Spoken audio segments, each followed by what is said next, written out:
অনেক অপেক্ষার পরে অজয় দেবগন ও রাকুলপ্রীত সিং অভিনীত দে দে প্যার দে 2 সিনেমাটি চলে এসেছে।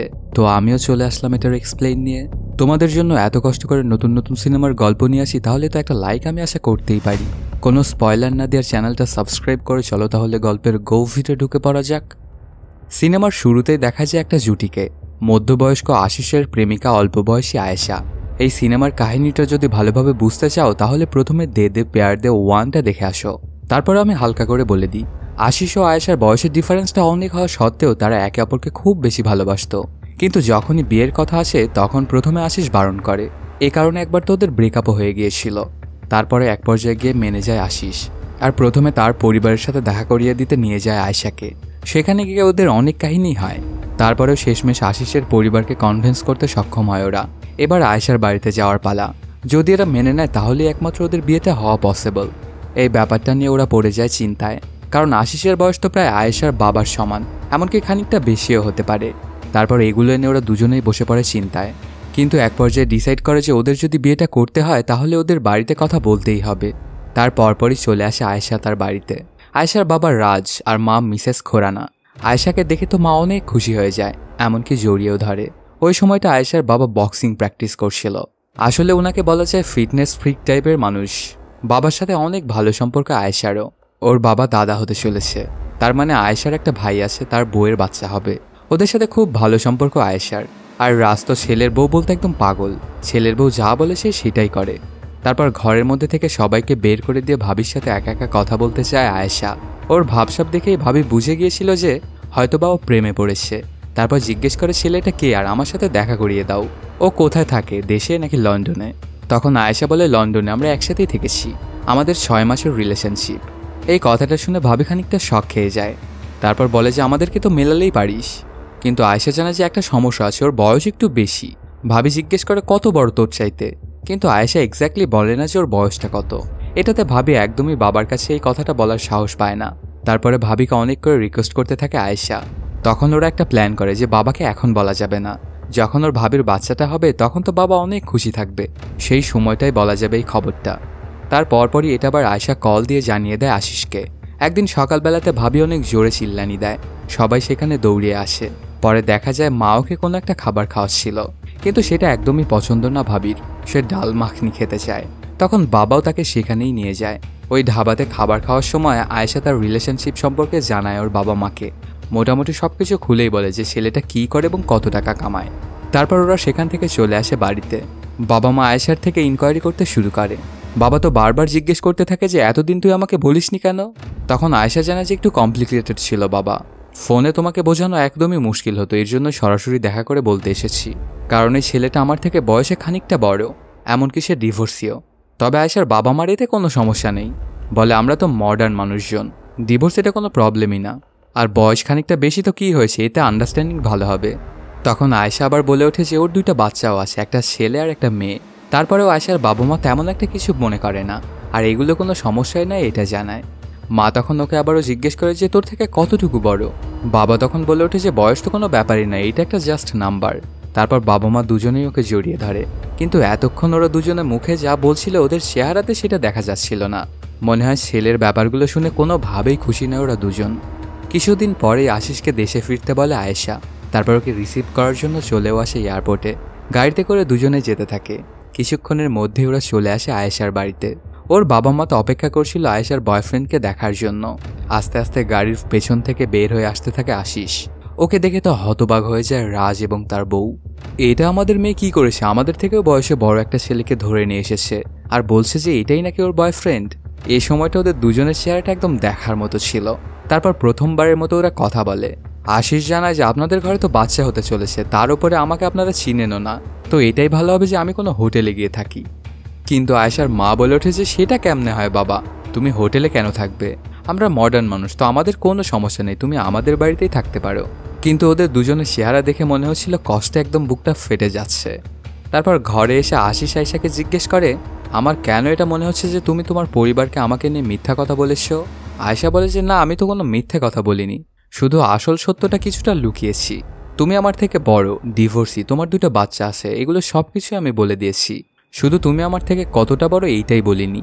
একবার ভাবির বাচ্চাটা হয়ে যাক, তারপর সবকিছু বলে দিব। কিন্তু এটাতে একদমই কনভিন্স হয় না আশিস, আর বলে আমাকে যদি কেউ জিজ্ঞেস করে আমার বয়স সম্পর্কে তাহলে কিন্তু আমি সত্যটাই বলে দিব। তখন খানিকটা রেগে যায় আয়েশা আর বলে যে এখন সত্যবাদিতা দেখানো হচ্ছে, তাই না? আর তোমার বাড়িতে যখন গিয়েছিলাম তখন তো আমাকে সেক্রেটারি হিসেবে পরিচয় করিয়ে দিয়েছিলে তুমি তোমার এক্স বউয়ের কাছে। আমি তো তোমার ব্যাপারে সত্য কথাই বলেছি যে তুমি আমার বয়ফ্রেন্ড। তোমার বাড়িতে গিয়ে তো আমি তোমার সাথে কোঅপারেট করেছিলাম, এখন তোমারও এখানে মুখ বন্ধ করে আমার সাথে কোঅপারেট করতে হবে। তবে এত করে ভয় দেখানোর পরেও আশিসকে বোঝাতে সক্ষম হয় না আয়েশা।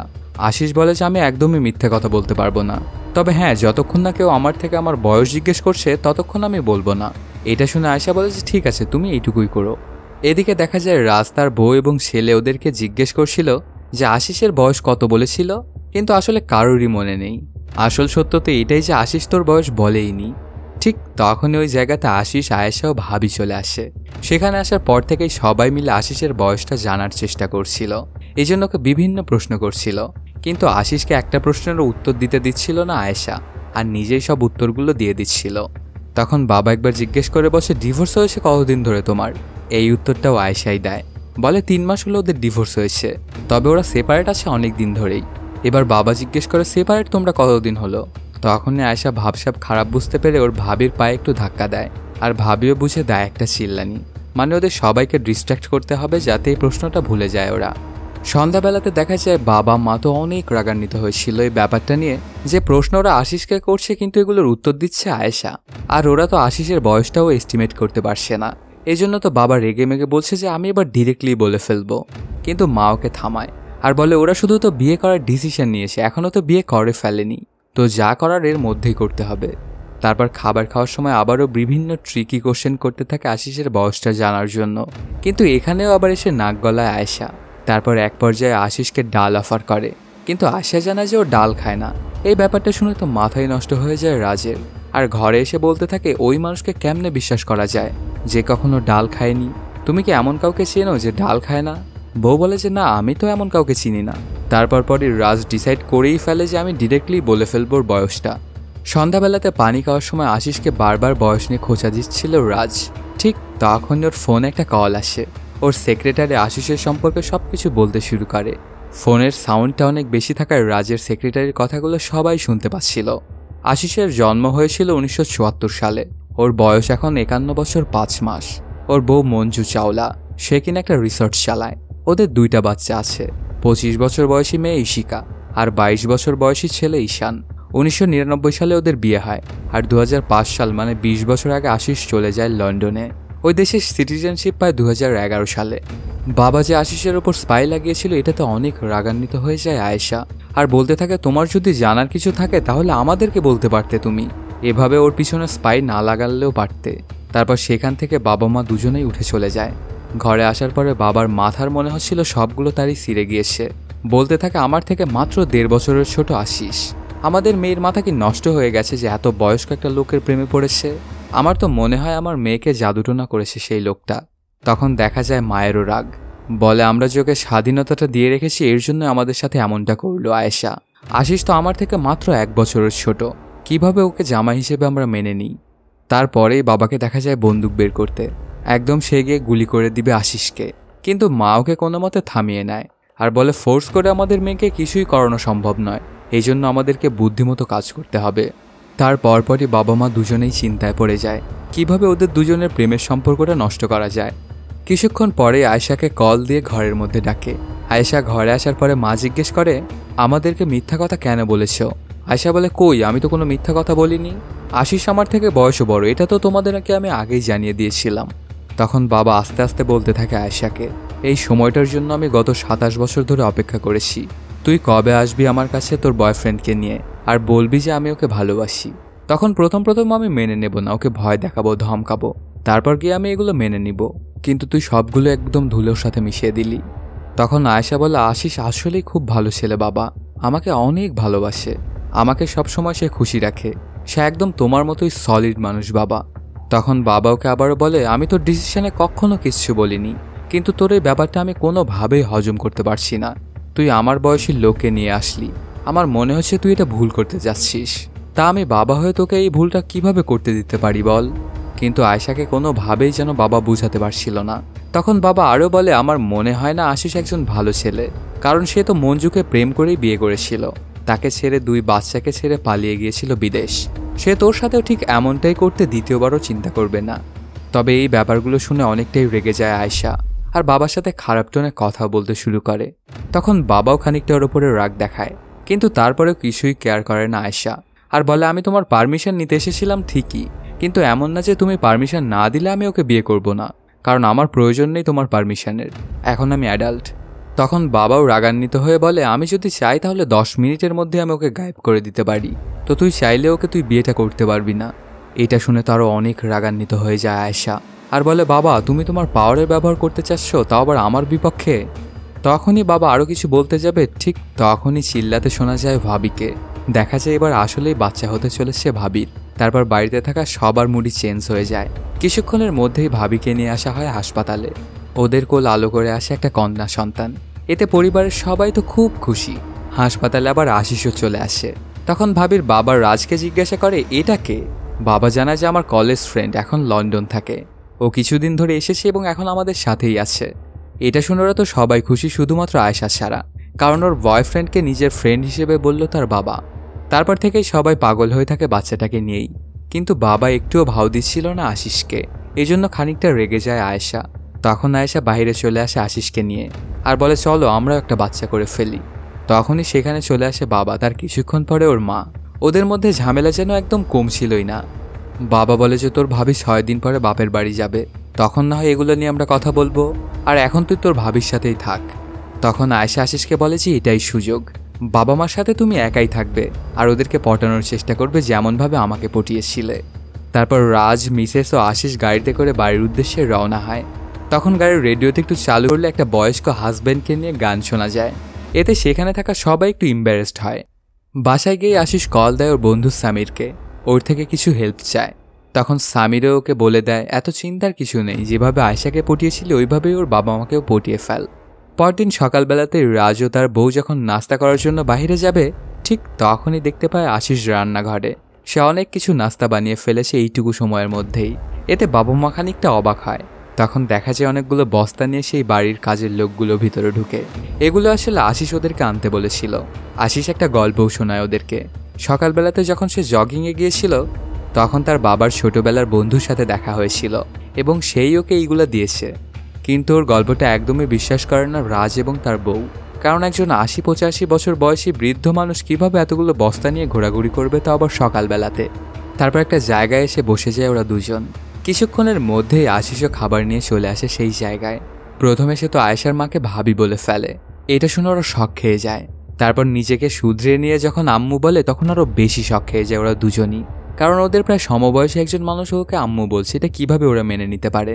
কিছুক্ষণ ওরা ওখানেই থতবত খেয়ে বসে থাকে, তারপর খানিকটা রেগে উঠে চলে যায়।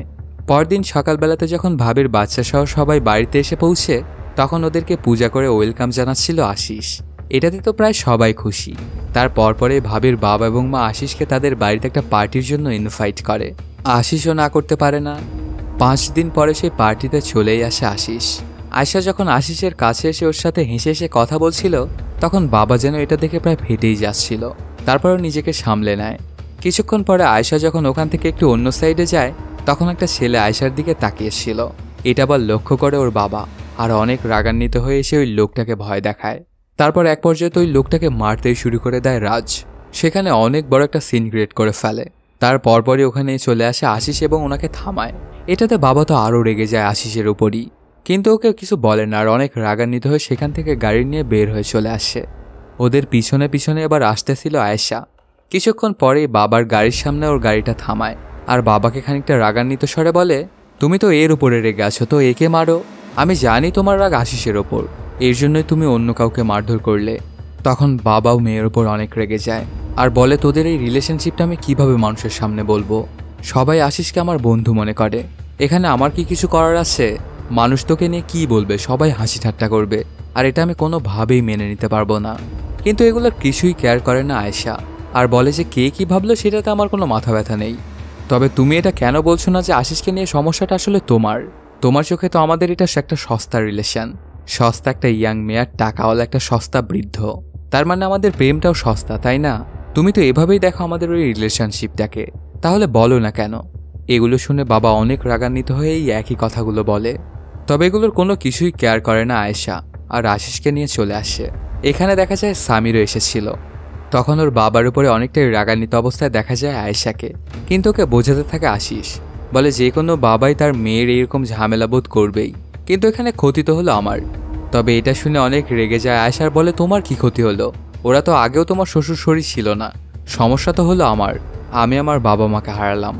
এটা শুনে আশিস বলে ওঠে যে ওরা তোমার বাবা মা ছিল, আছে এবং থাকবে, আর বুঝাতে থাকে আয়েশাকে। কিন্তু কোনোভাবেই বাবা মার কাছে ফিরে যেতে চাইছিল না আয়েশা। তারপরেও আশিস ওকে অনেক করে বোঝাচ্ছিল। ঠিক তখনই ওদের দরজার ঘন্টা বাজে। দেখা যায় আয়েশার বাবা রাজ এসেছে। আয়েশার সামনে কান ধরে সে সরিও বলে। আয়েশা বাবাকে জড়িয়ে ধরে কান্না করতে থাকে। ওদের দুজনকে আবার বাড়িতে ফিরিয়ে নিতে এসেছে। এবার ওদের সাথে সামিরও যাবে।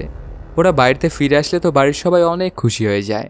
তখনই দেখা যায় রাজ ও তার বউ মিলে কি একটা প্ল্যান করে ওদেরকে এখানে এনেছিল। রাজের চিন্তা অনুযায়ী আশিস এটাই চাইতো যে আয়েশাকে ওর বাবা ভুল বুঝুক আর ওর সাথ ছেড়ে দিক, কিন্তু আশিসকে কোনোভাবেই জিততে দেবে না রাজ। এই জন্যই ওদেরকে আবার বাড়িতে ইনভাইট করেছে। ওরা এবার এখানে আসার পর থেকে খুব ভালো ব্যবহারই করছিল ওদের সাথে রাজ। তবে এগুলো সবই ছিল ওর সাজানো নাটক। কয়েকদিন পরে ওদের দুজনের কাছে এসে রাজ বলে, আমার নাতির যে পার্টিটা আমি রাখবো সেখানে তোমাকে আমার বন্ধু হিসেবে মানুষের সাথে ইন্ট্রোডিউস করাবো। কারণ আমাদের পরিবার যেমন মডার্ন, আমাদের আত্মীয় স্বজনরা তো সবাই তেমন মডার্ন না। এটা নিয়ে অনেক ঝামেলা হয়ে যেতে পারে, তো প্লিজ তুমি এই জিনিসটা একটু অ্যাকসেপ্ট করে নাও। তখন আশিসে ওনার সাথে সাথ দেবে বলে জানায়। যদিও আয়েশার এতে একটু সমস্যা ছিল, তারপরেও সেও হাঁ করে দেয়। আসলে এটা ছিল তো রাজের প্ল্যানের প্রথম ধাপ। পরদিনই শুরু হয়ে যায় পার্টির প্রস্তুতি। গ্রাম থেকে আসা আয়েশার চাচার সাথে দেখা হয়ে যায় আশিসের। তখনই সেখানে আয়েশাও চলে আসে। তারপর আয়েশার চাচা আশিসকে জিজ্ঞেস করে, আপনাকে তো ঠিক চিনলাম না, আপনি কে? তখন আশিস এমন একটা ভাব নেয় যে তাকে হয়তো বা সে কতদিন ধরে যে চিনে তার ঠিক ঠিকানা নেই। তারপর ওর চাচাও সেম জিনিসটাই করে। কিছুক্ষণের মধ্যে ওদের বাড়িতে চলে আসে আয়েশার নানি। ওর সাথেও আশিস সেম কাজটাই করে। বলে, আমাকে চিনতে পারেননি, আমি রাজের ছোটবেলার বন্ধু আশিস। তবে এবার খানিকটা ফেঁসে যায় আশিস, কারণ নানির মেমোরি ছিল খুবই শার্প। রাজের কবে জন্ম হয়েছিল এবং কবে তার বিয়ে হয়েছিল, তারপর আয়েশার ভাইয়ের কবে জন্ম হয়েছিল এবং কবে ওর বিয়ে হয়েছিল, আয়েশার কবে জন্ম হয়েছিল, এগুলো সবই একদম এক্স্যাক্ট সময়ের সাথে সাথে বলে নানি। সাথে তিনি এটাও বলে যে আমরা দুজনে কখনোই মিলিনি। তারপর নানির সাথে আরও কিছুক্ষণ কথা বলতে বলতে আবারও ফেঁসে যায় আশিস। এবার ওকে বাঁচিয়ে নেয় সামির, কিন্তু বলে যে আশিস এবং রাজ দুজনেই ভালোবাসত আপনার মেয়েকে, ওই যাকে বলে আর কি লাভ ট্রায়াঙ্গেল। তখন থেকেই ওদের ঝামেলাটা শুরু হয়ে বন্ধুত্ব নষ্ট হয়েছিল। এখন আবার সবকিছু ঠিক হয়ে গেছে। এদিকে শুরু হয়ে যায় ফাংশন। কিছুক্ষণের মধ্যেই সেখানে ধামাকাদার এন্ট্রি নেয় আদি নামের একটা ছেলে। ও দেখতেও ছিল অনেক স্মার্ট, আর এ হলো আয়েশার সবচেয়ে পুরাতন এবং ভালো বন্ধু। তার পরপরই দেখা যায় আয়েশা এবং আদি খুব সুন্দর নাচে গানা করছিল। এগুলো শেষ করার পর রাজকে নিয়ে চলে আসে আশিসের সাথে পরিচয় করিয়ে দেওয়ার জন্য। আশিসের দেখে আর বুঝতে বাকি থাকে না যে ওকে কেন এখানে এনেছে রাজ। আসলে ওর মেয়ের সাথে প্রেম করিয়ে দিতে চায় আদির। পরদিন সকালবেলাতে দেখা যায় আয়েশাকে মা একটা তোয়ালে দিয়ে সেটা আদিকে দিয়ে আসতে বলে। তখন আয়েশাও চলে আসে। আদি রোমান্টিক হইতে একটা ফুল নিয়ে ওর সাথে মজা করছিল। ওর সাথে কিছুক্ষণ আয়েশাও মজা করে। সেদিন রাত্রেবেলাতেই সবাই ছাদে বসে মজা করছিল। ঠিক সেই সময় রাজ একটা গিটার নিয়ে আসে, আদিকে দেয়। সে খুব সুন্দর একটা গান গায়। তারপর বলে, আপনারা এনজয় করুন, এখন আমাকে ব্যাকপ্যাক করতে হবে। বাড়িতে আমার বাবা একা রয়েছে আর মা অসুস্থ, এজন্যই আসলে আদি চলে যেতে চাইছিল। তখন সবাই বললেও আদি থাকতে চায় না, কিন্তু যখন আয়েশা ওকে বলে তখন থেকে যাওয়ার জন্য রাজি হয়ে যায় আদি। পরদিন সকালবেলাতে ওরা এটা ডিসাইড করে যে আদি, আয়েশা এবং দুইটা মেয়ে যাবে হাইকিং করার জন্য। এদিকে অন্য মহিলাদের সাথে শপিংয়ে যেতে বলা হয় আশিসকে। প্রথমে আশিস না যেতে চাইলেও পরে ওকে রাজি হতেই হয়। ওরা চারজন চলে আসে হাইকিংয়ে। আদি তখন আয়েশাকে জিজ্ঞেস করে, তুই কি কোনো রিলেশনশিপে আছিস নাকি তুই সিঙ্গেল? আয়েশা জানায় যে আমি রিলেশনশিপে আছি। তখন আদি বলে, তাহলে এখানে ওকে ডাকিসনি কেন? সবার সাথে মিলাতে পারতি তো, কোনো সমস্যা আছে নাকি? তখন আবার আয়েশা বলে ওঠে যে না, আমি সিঙ্গেল। আমি ভাবছিলাম যে হয়তোবা তুই আমার সাথে ফ্ল্যাট করবি, এই জন্য আমি প্রথমে তোকে বলিনি। তখন আদি মজার ছলে হালকা হালকা করে বুঝাতে থাকে যে সে ওকে পছন্দ করে। এদিকে শপিং করতে এসে বোরিং ফিল করছিল আশিস। সন্ধ্যার দিকে শপিং থেকে আসার পর থেকে আয়েশার জন্য অপেক্ষা করছিল সে। রাত্রেবেলাতে ওরা হাইকিং থেকে ফিরে আসে। তখন আদির সাথে সাথে আয়েশা ওকে আঙ্কেল ডাকে। এতে খানিকটা মন খারাপ হয় আশিসের, কিন্তু ওই তো রাজি হয়েছিল এই ব্যাপারটাতে। পরদিন সকালবেলাতেই আদি খালি গায়ে ঘোড়ার পিঠে চড়ে সবাইকে ইমপ্রেস করছিল। এটা আবার কোনোভাবেই সহ্য করতে পারছিল না আশিস। কিন্তু ওর তো কিছু করারও নেই। তারপর সেখান থেকে খানিকটা মন খারাপ করে চলে যায় আশিস। তখন আদি আবার এই 3 মেয়েকে বলে ওর সাথে আজ রাতে পার্টিতে যাওয়ার জন্য। প্রথমে তো আন্টি বারণ করছিল, তারপর এক পর্যায়ে অনেক করে রিকোয়েস্ট করার জন্য পারমিশনটা দিয়ে দেয়। রাত্রেবেলাতে শুয়ে শুয়ে সামির আশিসকে বলে, আমি জানি তুই আয়েশাকে অনেক বেশি বিশ্বাস করিস, তবে এখন তোর সাথে যেটা হচ্ছে এটা একদমই ঠিক হচ্ছে না। ওর বাবা না হয় ওকে আদির সাথে এখানে ওখানে পাঠাতে চাইছে, কিন্তু তাহলে আয়েশা কেন যাচ্ছে ওর সাথে? এদিকে দেখা যায় আদি এবং আয়েশা পার্টিতে এসে অনেক মজমাস্তি করছিল। আদিকে দেখেই বোঝা যাচ্ছিল যে আয়েশার জন্য তার একটা সফট স্পট তৈরি হয়ে গেছে। অন্যদিকে দেখা যায় রাজের রুমে চলে আসে আশিস আর ওকে বলে, আমি জানি আপনি কি করছেন। রাজ বলে, আমি কি কোনো ভুল কিছু করছি? তুমি আমার জায়গায় থাকলে তুমি কি করতে? আমি শুধু আমার মেয়ের জন্য একজন অ্যাপ্রোপ্রিয়েট লাইফ পার্টনার খুঁজে দিতে চাইছি ওকে। তোমার কি মনে হয় আয়েশার যদি তোমার সাথে দেখা না হতো তাহলে কি ও কখনো প্রেম পেত না? আমি ওকে শুধু এটাই দেখিয়ে দিতে চাইছিলাম। এখন তুমি কি করবে এটা তোমার ব্যাপার, কারণ আয়েশা যদি আসলেই তোমাকে ভালোবেসে থাকে তাহলে তোমার কাছে সে ফিরে আসবেই। তখন আশিস বলে, সবই ঠিক আছে, কিন্তু এটার জন্য আপনার মিথ্যার সাহারাটা নেওয়া একদম উচিত হচ্ছে না। তারপরে যদি আপনি আপনার প্ল্যানে সাকসেসফুল হন তাহলে এটা এনশিওর করবেন যে আয়েশার জন্য যেন সবসময় হাসি খুশি থাকে। আমি তোকে ভালোবাসি, এই জন্য ওর জন্য যেটা ভালো সেটাই আমি সবসময় চাই। অন্যদিকে দেখা যায় আদি এবং আয়েশা কথা বলছিল। তখন আদি জানায়, ছোটবেলা থেকে আমরা একে অপরের অনেক ভালো বন্ধু, আর এখন তোর জন্য আমি অন্যরকম কিছু একটা ফিলও করি। তুই করিস কিনা এটা আমি 100% বলতে পারবো না, তবে তুই যে আমার জন্য একটু হলেও ভাবিস এটা আমি জানি। ছোটবেলাতে যখন আমরা অবুঝ ছিলাম তখন যেটা করেছিলাম, তো এখন এটা একবার ট্রাই করতে পারি আমরা। তারপর ওরা দুজনেই চলে যায় একটা রুমের মধ্যে। এরপর থেকেই দেখা যায় সবসময় ওরা দুজনে কাছাকাছি থাকতো। আস্তে আস্তে ওদের মধ্যে বন্ডিং বাড়তে শুরু করে, একে অপরের কাছে আসতে শুরু করে। আর আশিসের থেকেও আস্তে আস্তে দূরে চলে যাচ্ছিল আয়েশা। এই ব্যাপারটাতে প্রায় সবসময় মন খারাপ করে থাকতো আশিস, আর মনের মধ্যে অনেক খুশি অনুভব করছিল রাজ এবং তার ওয়াইফ। একদিন সন্ধ্যাবেলাতে আয়েশা এবং আদি একে অপরকে কিস করছিল। ঠিক ওই সময় ওখানে চলে আসে আশিস। এই ব্যাপারটা দেখে সে অনেক বেশি কষ্ট পেয়ে যায়। সে তো আয়েশাকে তার জীবনের থেকেও বেশি ভালোবাসতো, কিন্তু সেই আয়েশাই আজকে আশিসকে ধোকা দিয়ে দিল। কিছুক্ষণের মধ্যেই আয়েশারও চোখ পড়ে গিয়ে আশিসের দিকে। সে বুঝতে পারে যে কত বড় একটা ভুল করে ফেলেছে। তার পরপরই দেখা যায় আশিস এসে ওর ব্যাগ প্যাক করছিল। এখান থেকে সে লন্ডনে ফিরে যাবে। কিছুক্ষণের মধ্যেই সেখানে চলে আসে আয়েশা, আর তার কাজের জন্য অনেক করে মাপ চায় আশিসের থেকে। কিন্তু আশিস বলে যে ঠিক আছে, তোমাকে আমি একদমই আর ডিস্টার্ব করবো না, সব কিছু ঠিক আছে। তবে আয়েশা বারবারই বলতে থাকে যে আমি তো ভুল করেছি, তোমার যা বলার তুমি আমাকে বলতে পারো, মাফ না করো, অ্যাটলিস্ট আমাকে মাপ তো চাইতে দিবে। কিন্তু আশিস তারপরেও বলে যে না ঠিক আছে, আর এটা আমি বুঝি, সময়ের সাথে সাথে মানুষের ফিলিংস চেঞ্জ হয়। এটা বলেই সেখান থেকে ব্যাগ প্যাক করে বের হয়ে যাচ্ছিল আশিস। তখন আয়েশা বলে, তোমার কোনটা পছন্দ নয়, আমার সাথে লড়াই করা নাকি আমার জন্য লড়া? আশিস অনেক কষ্ট নিয়ে বলে, তোমার জন্য লড়াই করার আমার তো কোনো রাইটস নেই, আজকে সেটা আমি হারিয়ে ফেলেছি। তারপরেও আয়েশা ওকে বোঝানোর অনেক করে চেষ্টা করে, কিন্তু লাভ তেমন একটা হয় না। ওকে ছেড়েই আশিস সরাসরি চলে আসে লন্ডনে। দুই জায়গাতে বসে দুজনই অনেক কষ্ট পাচ্ছিল। এভাবেই কেটে যায় কিছুদিন। হঠাৎ করে একদিন আয়েশা এসে আদিকে বলে, আমাকে বিয়ে করবে তুমি? আদিও সাথে সাথেই রাজি হয়ে যায়। এতে বাড়ির সবাই তো অনেক খুশি। এক রাত্রেবেলাতে আদি রাজের সাথে কথা বলছিল। আদি বলে, এখানে আমি কেন এসেছি? আপনি বলেছিলেন তাই। আপনি তো আয়েশার সাথে শুধু প্রেমের নাটক করতে বলেছিলেন, কিন্তু নাটক করতে করতে আমি ওকে আসলেই ভালোবেসে ফেলেছি। এখন যে আমাদের বিয়েটা হচ্ছে এটা আমি অনেক খুশি। তবে আয়েশা আমাকে আশিসের সম্পর্কে সবকিছু বলে দিয়েছে, তো আমারও তো এটাই উচিত যে আমার প্রেমের জালে ফাঁসানোর ব্যাপারটা ওকে আমি বলে দেই। কিন্তু রাজ ওকে বলে যে না, তুমি এটা কখনোই করবে না। আয়েশা তোমার এই কথাগুলো একদম বুঝতে পারবে না, আর আয়েশার জন্য তো এটাই ভালো।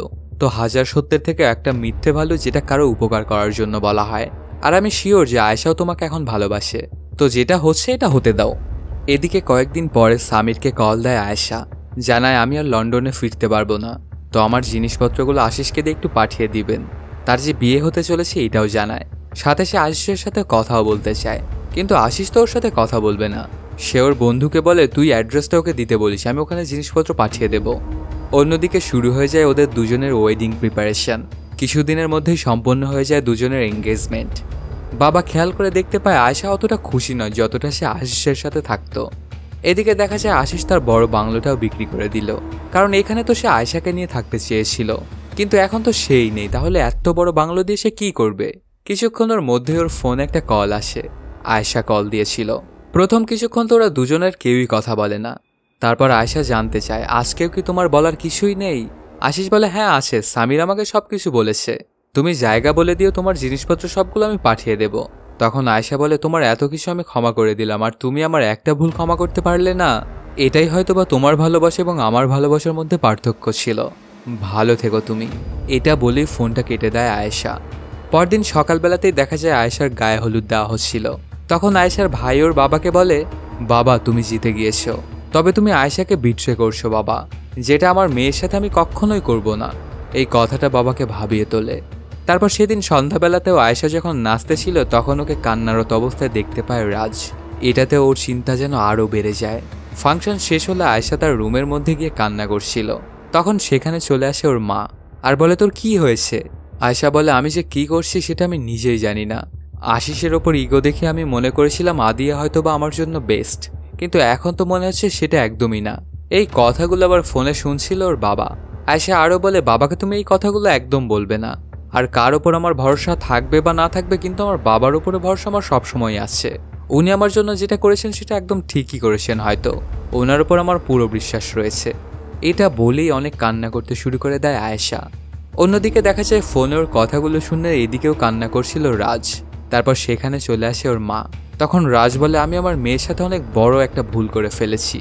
ওকে আমি সবার থেকে বাঁচাতে চেয়েছিলাম, কিন্তু আমার নিজের ইগো থেকে তো ওকে আমি বাঁচাতে পারিনি। তো আমি সবকিছুই ঠিক করে দেব। আয়েশা যাকে ভালোবাসে তার সাথেই আমি ওর বিয়ে দিব।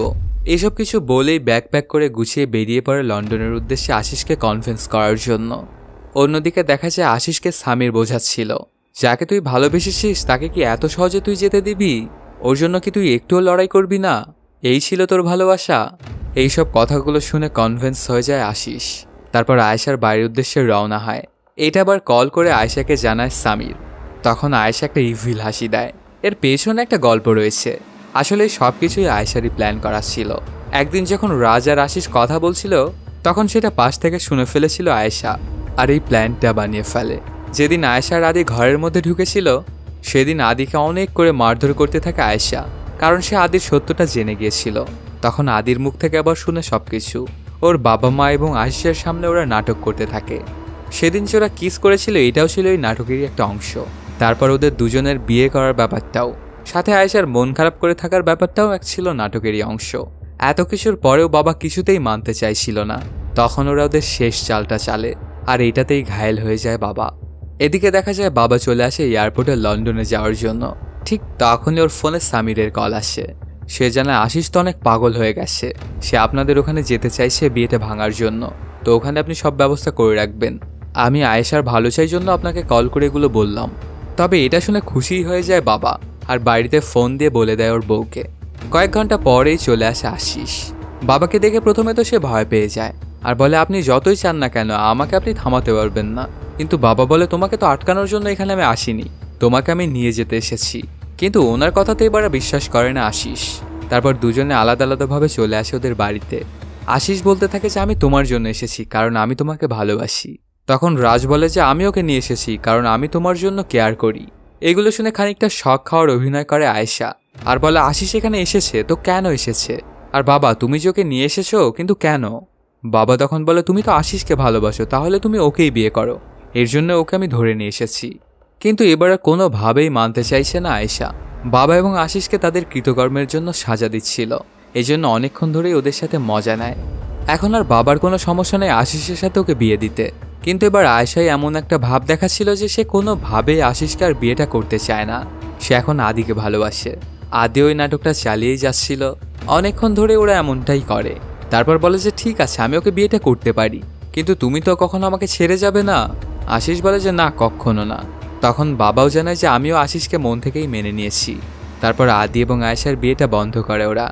বাবার প্ল্যান ভেস্তে দিয়ে মেয়ে কিভাবে তার ভালোবাসার মানুষকে কাছে পেল, আর এর মাধ্যমেই শেষ হয়ে যায় সিনেমাটি। তো বন্ধুরা কেমন লাগলো আজকের এই এক্সপ্লেইনটি জানাতে কমেন্ট করো। আর যদি এখনও চ্যানেলটা সাবস্ক্রাইব না করে থাকো তাড়াতাড়ি সাবস্ক্রাইব করে নাও। দেখা হচ্ছে নতুন কোনো ভিডিওতে। Till then সায়োনারা।